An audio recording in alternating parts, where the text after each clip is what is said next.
गोदान। लेखक मुंशी प्रेमचंद। कथावाचक सोनम। अध्याय 1। होरी ने दोनों बैलों को सानी पानी देकर अपनी स्त्री धनिया से कहा, गोबर को ऊख गुड़ने भेज देना, मैं ना जाने कब लौटूं, जरा मेरी लाठी दे दे। धनिया के दोनों हाथ गोबर से भरे थे, उपले पात कर आई थी। बोली, अरे कुछ रस पानी तो कर लो, ऐसी जल्दी क्या है। होरी ने अपने झुर्रियों से भरे हुए माथे को सिकोड़ कर कहा, तुझे रस पानी की पड़ी है? मुझे ये चिंता है कि अबेर हो गई तो मालिक से भेंट ना होगी। स्नान पूजा करने लगेंगे तो घंटों बैठे बीत जाएगा। इसी से तो कहती हूँ कुछ जल पानी कर लो, और आज ना जाओगे तो कौन हरज होगा, अभी तो परसों गए थे।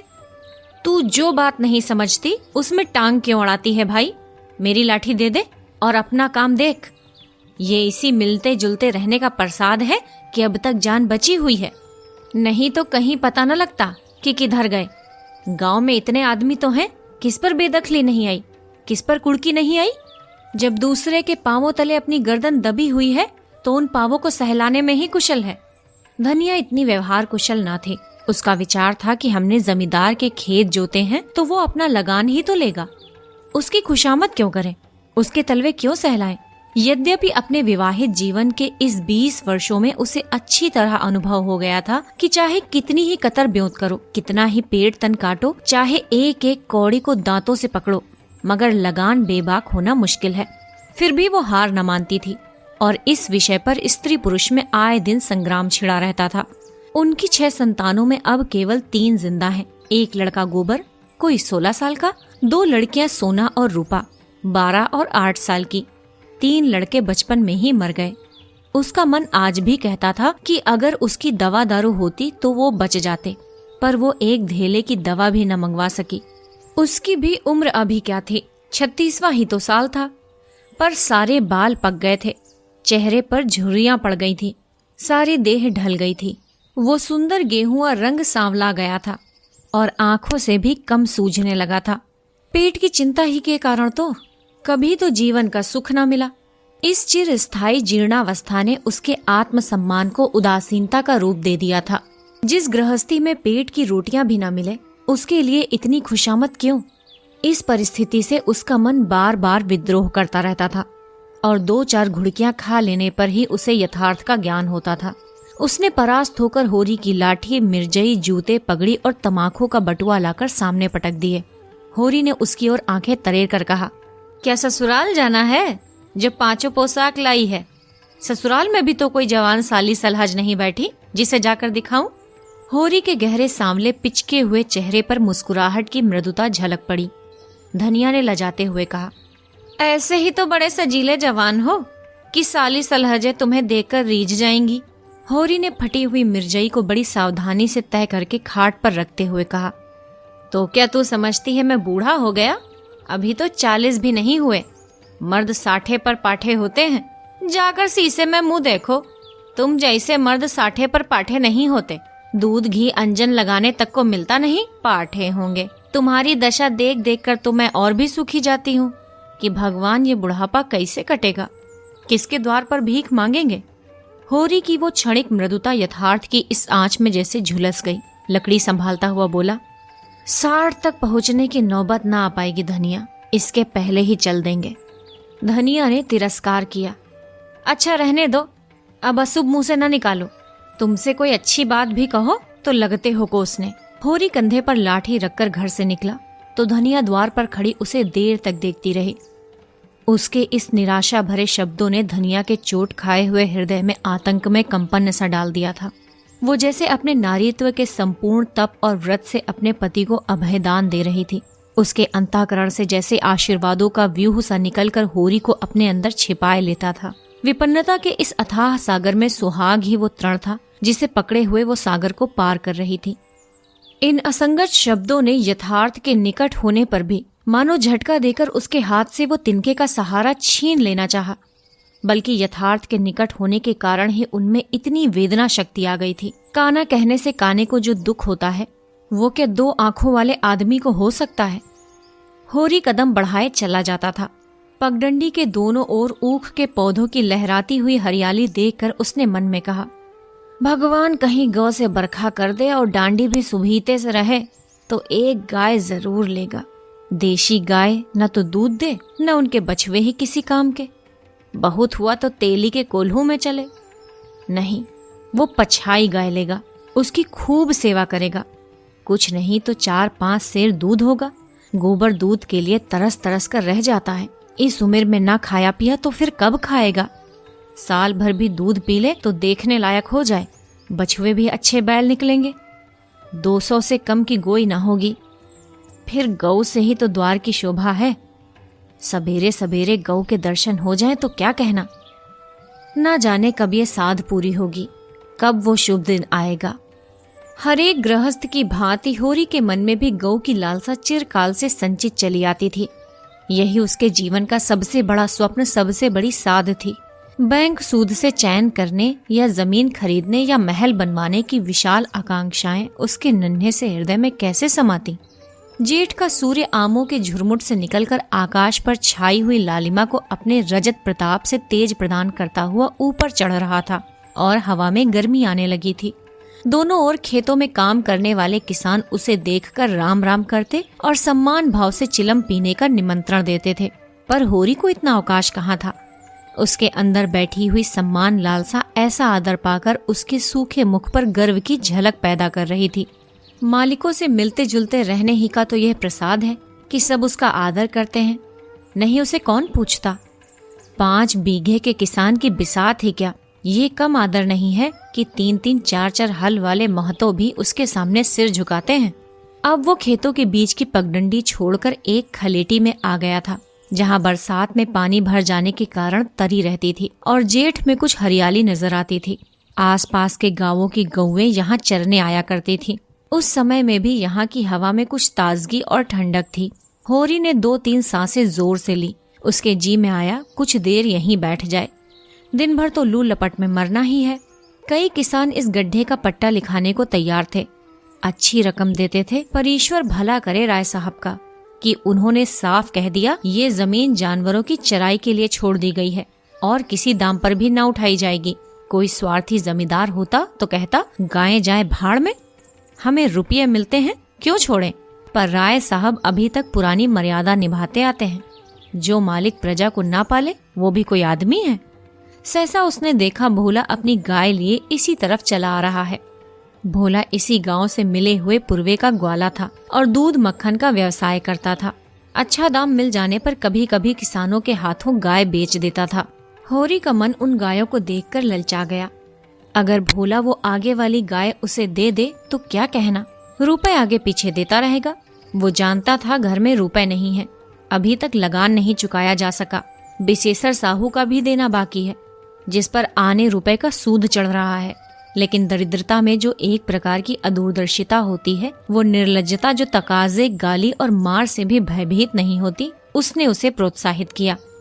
बरसों से जो साध मन को आंदोलित कर रही थी, उसने उसे विचलित कर दिया। भोला के समीप जाकर बोला, राम राम भोला भाई, कहो क्या रंग ढंग है।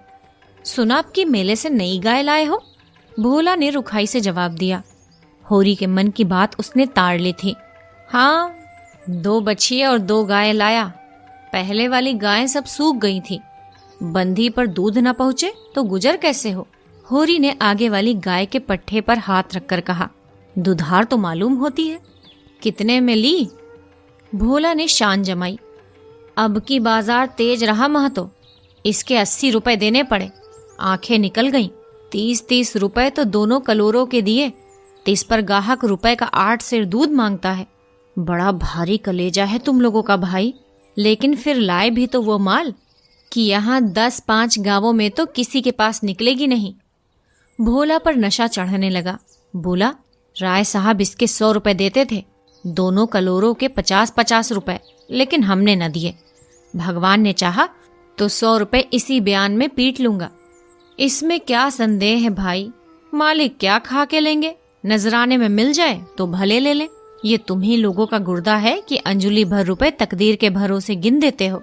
यही जी चाहता है कि इसके दर्शन करता रहूं। धन्य है तुम्हारा जीवन कि गौओं की इतनी सेवा करते हो। हमें तो गाय का गोबर भी मयस्सर नहीं। गिरस्त के घर में एक गाय भी ना हो तो कितनी लज्जा की बात है। साल के साल बीत जाते हैं, गोरस के दर्शन नहीं होते। घरवाली बार बार कहती है भोला भैया से क्यों नहीं कहते। मैं कह देता हूँ कभी मिलेंगे तो कहूँगा। तुम्हारे स्वभाव से बड़ी प्रसन्न रहती है। कहती है ऐसा मर्द ही नहीं देखा कि जब भी बातें करेंगे आंखें नीची करके सिर कभी नहीं उठाते। भोला पर जो नशा चढ़ रहा था उसे इस भरपूर प्याले ने और गहरा कर दिया। बोला, आदमी वही है जो दूसरों की बहू बेटी को अपनी बहू बेटी समझे। जो दुष्ट किसी महरिया की ओर ताके उसे गोली मार देना चाहिए। ये तो तुमने लाख रुपए की बात कह दी भाई। बस सज्जन वही जो दूसरों की आबरू को अपनी आबरू समझे। जिस तरह मर्द के मर जाने से औरत अनाथ हो जाती है, उसी तरह औरत के मर जाने से मर्द के हाथ पांव टूट जाते हैं। मेरा तो घर उजड़ गया महतो, कोई एक लोटा पानी देने वाला भी नहीं। गत वर्ष भोला की स्त्री लू लग जाने से मर गई थी, ये होरी जानता था। लेकिन 50 वर्ष का खंखड़ भोला भीतर से इतना स्निग्ध है, वो न जानता था। स्त्री की लालसा उसकी आंखों में सजल हो गई थी। होरी को आसन मिल गया। उसकी व्यावहारिक कृषक बुद्धि सजग हो गई। पुरानी मसल झूठी थोड़े है, बिना घरनी का घर भूत का डेरा। कहीं सगाई क्यों नहीं ठीक कर लेते। ताक में हूँ मैं तो, पर कोई जल्दी फंसता नहीं। 150 खर्च करने को भी तैयार हूँ, जैसी भगवान की इच्छा। अब मैं भी फिक्र में रहूंगा। भगवान चाहेंगे तो घर जल्दी बस जाएगा। बस यही समझ लो कि उबर जाऊंगा भैया। घर में खाने को भगवान का दिया बहुत है, 4 पसेरी रोज दूध हो जाता है, लेकिन किस काम का। मेरे ससुराल में एक महरिया है, 3-4 साल हुए उसका आदमी उसे छोड़कर कलकत्ते चला गया। बेचारी पिसाई करके गुजारा कर रही है। बाल बच्चा भी कोई नहीं, देखने सुनने में अच्छी है, बस लक्ष्मी समझ लो। भोला का सिकुड़ा हुआ चेहरा जैसे चिकना गया। आशा में कितनी सुधा है। बोला, अब तो तुम्हारा आसरा है महतो। छुट्टी हो तो चलो एक दिन देख आए। मैं ठीक ठीक करके तब तुमसे कहूंगा। बहुत उतावली करने से भी काम बिगड़ जाता है। जब तुम्हारी इच्छा हो तब चलो, उतावली का है कि इस कबरी पर मन ललचाया हो तो ले लो। ये गाय मेरे मन की नहीं है दादा, मैं तुम्हें नुकसान नहीं पहुंचाना चाहता। अपना धर्म ये नहीं है कि मित्रों का गला दबाएं। जैसे इतने दिन बीते हैं वैसे और भी दिन बीत जाएंगे। तुम तो ऐसी बातें करते हो होरी जैसे हम तुम दो हैं। तुम गाय ले जाओ, दाम जो चाहे देना। जैसे मेरे घर में रही वैसे तुम्हारे घर रही। 80 रुपए में ली थी, तुम 80 रुपए ही देना, जाओ। लेकिन मेरे पास नगद नहीं है दादा, समझ लो। तो तुमसे नगद मांगता कौन है भाई। होरी की छाती गज भर की हो गई। 80 रुपए में गाय महंगी ना थी। ऐसा अच्छा डील डॉल दोनों जून में 6-7 सेर दूध, सीधी ऐसी कि बच्चा भी दूल्हे। इसका तो एक एक बाछा 100-100 का होगा। द्वार पर बंधेगी तो द्वार की शोभा बढ़ जाएगी। उसे अभी कोई 400 रुपए देने थे, लेकिन उधार को वो एक तरह से मुफ्त समझता था। कहीं भोला की सगाई ठीक हो गई तो 1-2 साल तो वो बोलेगा भी नहीं। सगाई ना भी हुई तो होरी का क्या बिगड़ता है, यही तो होगा। भोला बार बार तकादा करने आएगा, बिगड़ेगा, गालियां देगा। लेकिन होरी को इसकी ज्यादा शर्म ना थी। इस व्यवहार का वो आदी था। कृषक के जीवन का यही तो प्रसाद है। भोला के साथ वो छल कर रहा था और वो व्यापार उसकी मर्यादा के अनुकूल था। अब भी लेन देन में उसके लिए लिखा पढ़ी होने और ना होने में कोई अंतर ना था। सूखे बूढ़े की विपदाएं उसके मन को भीरू बनाए रहती थीं। ईश्वर का रौद्र रूप सदैव उसके सामने रहता था। पर ये छल उसकी नीति में छल न था, ये केवल स्वार्थ सिद्धि थी। और ये कोई बुरी बात न थी। इस तरह का छल तो वो दिन रात करता था। घर में 2-4 रुपए पड़े रहने पर भी महाजन के सामने कस्में खा जाता था कि 1 पाई भी नहीं है। सन को कुछ गीला कर देना और रुई में कुछ बिनौले भर देना उसकी नीति में जायज था। और यहाँ तो केवल स्वार्थ न था, थोड़ा सा मनोरंजन भी था। बुढ़ों का बुढ़भस हास्यास्पद वस्तु है और ऐसे बुढ़ों से अगर कुछ ऐंठ भी लिया जाए तो कोई दोष पाप नहीं। भोला ने गाय की पगहिया होरी के हाथ में देते हुए कहा, ले जाओ महतो, तुम भी याद करोगे। ब्याते ही 6 सेर दूध ले लेना। चलो मैं तुम्हें घर तक पहुंचा दूं। शायद तुम्हें अनजान समझकर रास्ते में कुछ दिख करे। अब तुमसे सच कहता हूँ, मालिक 90 रुपए देते थे, पर उनके यहाँ गौओं की क्या कदर। मुझसे लेकर किसी हाकिम हुक्काम को दे देते। हाकिमों को गऊ की सेवा से मतलब, वो तो खून चूसना भर जानते हैं। जब तक दूध देती रखते, फिर किसी के हाथ बेच देते। किसके पल्ले पड़ती कौन जाने। रुपए ही सब कुछ नहीं है भैया, कुछ अपना धर्म भी तो है। तुम्हारे घर आराम से रहेगी तो ये ना होगा कि तुम आप खाकर सो रहो और गऊ भूखी खड़ी रहे। उसकी सेवा करोगे, चुमकारोगे, गऊ हमें आशीर्वाद देगी। तुमसे क्या कहूँ भैया, घर में चंगुल भर भूसा नहीं रहा। रुपए सब बाजार में निकल गए। सोचा था महाजन से कुछ लेकर भूसा ले लेंगे, लेकिन महाजन का पहला ही नहीं चुका। उसने इनकार कर दिया। इतने जानवरों को क्या खिलाएं, यही चिंता मारे डालती है। चुटकी चुटकी भर भी खिलाऊं तो मन भर रोज का खर्च है। भगवान ही पार लगाए तो लगे। होरी ने सहानुभूति के स्वर में कहा, तुमने हमसे पहले क्यों नहीं कहा? हमने एक गाड़ी भूसा बेच दिया। भोला ने माथा ठोक कर कहा, इसलिए नहीं कहा भैया कि सबसे अपना दुख क्यों रोऊं। बांटता कोई नहीं, हंसते सब हैं। जो गायें सूख गई हैं उनका गम नहीं। पत्ती पत्ती खिलाकर जिला लूंगा, लेकिन अब ये तो रातें बिना नहीं रह सकती। हो सके तो 10-20 रुपए भूसे के लिए दे दो। किसान पक्का स्वार्थी होता है, इसमें संदेह नहीं। उसकी गांठ से रिश्वत के पैसे बड़ी मुश्किल से निकलते हैं। भाव ताव में भी वो चौकस होता है। ब्याज की एक एक पाई छुड़ाने के लिए वो महाजन की घंटों चिरौरी करता है। जब तक पक्का विश्वास न हो जाए वो किसी के फुसलाने में नहीं आता। लेकिन उसका संपूर्ण जीवन प्रकृति से स्थायी सहयोग है। वृक्षों में फल लगते हैं, उन्हें जनता खाती है। खेती में अनाज होता है, वो संसार के काम आता है। गाय के थन में दूध होता है, वो खुद पीने नहीं जाती, दूसरे ही पीते हैं। मेघों से वर्षा होती है, उससे पृथ्वी तृप्त होती है। ऐसी संगति में कुत्सित स्वार्थ के लिए स्थान कहाँ? होरी किसान था और किसी के जलते हुए घर में हाथ सेंकना उसने सीखा ही ना था। भोला की संकट कथा सुनते ही उसकी मनोवृत्ति बदल गई। पगहिया को भोला के हाथ में लौटाता हुआ बोला, रुपए तो मेरे पास नहीं है। हाँ, थोड़ा सा भूसा बचा है, वो तुम्हें दूंगा, चलकर उठवा लो। भूसे के लिए तुम गाय बेचोगे और मैं लूंगा? मेरे हाथ न कट जाएंगे। भोला ने आर्द्र कंठ से कहा, तुम्हारे बैल भूखों न मरेंगे। तुम्हारे पास भी ऐसा कौन सा बहुत सा भूसा रखा है? नहीं दादा, अब की भूसा अच्छा हो गया था। मैंने तुमसे नाहक भूसे की चर्चा की। तुम ना कहते और पीछे से मुझे मालूम होता तो मुझे बड़ा रंज होता कि तुमने मुझे इतना गैर समझ लिया। अवसर पड़ने पर भाई की मदद भाई भी ना करे तो काम कैसे चले? मुदा ये गाय तो लेते जाओ। अभी नहीं दादा, फिर ले लूंगा। तो भूसे के दाम दूध में कटवा लेना। होरी ने दुखित स्वर में कहा, दाम कौड़ी की इसमें कौन सी बात है दादा? मैं 1-2 जून तुम्हारे घर खा लूं तो तुम मुझसे दाम मांगोगे? लेकिन तुम्हारे बैल भूखों मरेंगे कि नहीं? भगवान कोई ना कोई सबील निकालेंगे ही। आषाढ़ सिर पर है, कड़वी बोलूंगा। मगर ये गाय तुम्हारी हो गई। जिस दिन इच्छा हो आकर ले जाना। किसी भाई का नीलाम पर चढ़ा हुआ बैल लेने में जो पाप है, वो इस समय तुम्हारी गाय लेने में है। होरी में बाल की खाल निकालने की शक्ति होती तो वो खुशी से गाय लेकर घर की राह लेता। भोला जब नकद रुपए नहीं मांगता तो स्पष्ट था कि वो भूसे के लिए गाय नहीं बेच रहा है, बल्कि इसका कुछ और आशय है। लेकिन जैसे पत्तों के खड़कने पर घोड़ा अकारण ही ठिठक जाता है और मारने पर भी आगे कदम नहीं उठाता, वही दशा होरी की थी। संकट की चीज लेना पाप है, ये बात जन्म जन्मांतरों से उसकी आत्मा का अंश बन गई थी। भोला ने गदगद कंठ से कहा, तो किसी को भेज दूं भूसे के लिए? होरी ने जवाब दिया, अभी मैं राय साहब की ड्योढ़ी पर जा रहा हूं, वहां से घड़ी भर में लौटूंगा, तभी किसी को भेजना। भोला की आंखों में आंसू भर आए। बोला, तुमने आज मुझे उबार लिया होरी भाई। मुझे अब मालूम हुआ कि मैं संसार में अकेला नहीं हूं, मेरा भी कोई हितू है। एक क्षण के बाद उसने फिर कहा, उस बात को भूल न जाना। होरी आगे बढ़ा तो उसका चित्त प्रसन्न था। मन में एक विचित्र स्फूर्ति हो रही थी। क्या हुआ, 10-5 मन भूसा चला जाएगा। बेचारे को संकट में पड़कर अपनी गाय तो न बेचनी पड़ेगी। जब मेरे पास चारा हो जाएगा तब गाय खोल लाऊंगा।